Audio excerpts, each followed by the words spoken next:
Salam sejahtera Bapak Ibu yang dikasihi oleh Tuhan Yesus Kristus. Berikut adalah pengantar PA kita malam hari ini. Bacaan kita diambil dari 2 Korintus pasal yang ke-13 ayat 11 hingga 13. Beberapa hal yang akan kita perhatikan. Yang pertama adalah kita melihat kata bersukacitalah yang disebutkan oleh Paulus. Bersukacitalah ini berkaitan dengan kondisi jemaat Korintus yang penuh konflik. Jadi konflik itu ada konflik internal tetapi juga ada konflik eksternal. Konflik eksternal itu berkaitan dengan perbedaan budaya yang ada di kota Korintus dengan cara hidup kekristenan. Sedangkan konflik internal itu munculnya kelompok-kelompok di dalam jemaat Korintus yang kemudian membuat jemaat ini dalam kondisi terpecah belah. Tetapi Paulus mengingatkan supaya jemaat di Korintus tetap bersukacita di dalam segala kondisi, baik itu kondisi yang baik maupun kondisi yang buruk. Bagian berikutnya adalah usahakanlah dirimu supaya sempurna. Kalimat aslinya sebenarnya dalam bentuk kalimat yang pasif sehingga bisa diterjemahkan seperti ini. Hendaklah kamu dijadikan beres oleh Tuhan. Atau kalau kita memakai bahasa atau kalimat yang lebih halus, hendaklah kamu dipulihkan oleh Tuhan. Ini berkaitan dengan kekeraskepalaan jemaat di Korintus.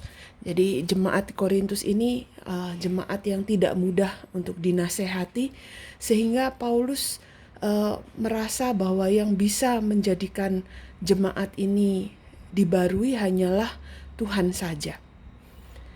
Dan ini juga berkaitan supaya jemaat di Korintus ini bisa mencerminkan kehidupan sebagai jemaat Kristen yang sejati.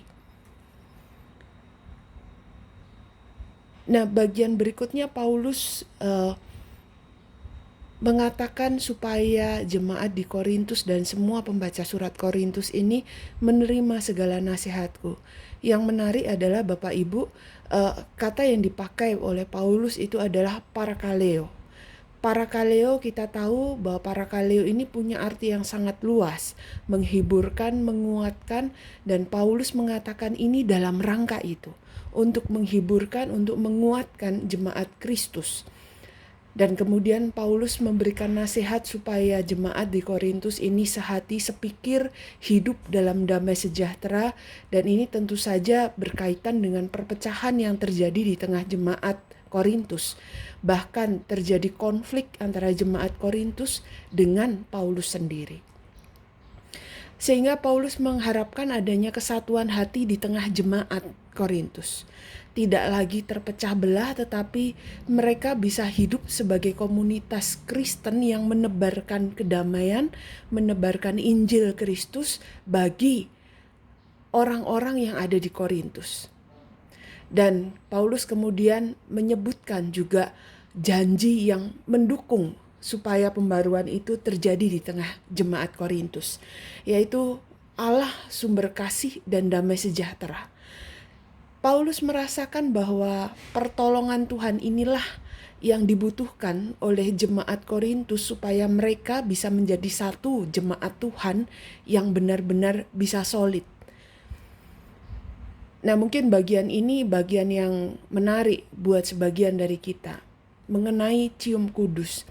Saudara-saudara, cium kudus ini bukanlah hal yang aneh pada masa itu, karena ini adalah tradisi kuno untuk menyatakan kasih. Jadi kalau sekarang kita mengenal dengan cipika-cipiki, cium pipi kiri dan kanan. Yang perlu menjadi perhatian adalah ini bukan kasih yang penuh hawa nafsu, tetapi ini menunjukkan kasih persaudaraan. Tradisi ini kemudian perlahan-lahan hilang karena penyalahgunaan yang dilakukan oleh beberapa pihak. Tapi rasanya kita tidak fokus pada bagian ini. Nah, bagian terakhir adalah soal berkat rasuli, saudara-saudara. Bagian ini menjadi menarik karena berkat yang disampaikan Paulus itu berbeda dengan berkat-berkat yang disampaikan pada surat-surat lainnya. Berkat yang disampaikan pada jemaat Korintus ini formulasinya lebih panjang, dan yang menarik adalah di sana ada semacam rangkuman dari teologi Trinitarian, meskipun mungkin Paulus sendiri tidak bermaksud demikian. Berkat rasuli ini yang kemudian umum dipakai dalam berbagai macam ibadah. Berkat yang disampaikan, dan berkat ini mau mengatakan secara ringkas tentang Trinitas, yaitu ada kasih karunia Allah yang terwujud sempurna di dalam diri Kristus, yang kemudian juga mewujud dalam sebuah persekutuan di mana Roh Kudus juga hadir dan bekerja, turut bekerja di dalamnya. Sehingga berkat rasuli ini sebenarnya bisa jadi satu penjelasan singkat tentang peran serta Allah Tritunggal di dalam kehidupan manusia. Jadi banyak orang bingung ketika sudah ngomong tentang Trinitas, tentang Allahnya orang Kristen kok ada 3. Tetapi berkat ini sebenarnya menjadi rangkuman yang menjelaskan peran serta Allah Tritunggal di dalam kehidupan manusia. Sehingga saudara-saudara, penutup dari rangkaian surat kepada jemaat di Korintus ini sebenarnya mau dapat dirangkumkan berisi nasihat atau himbauan, harapan, dan berkat.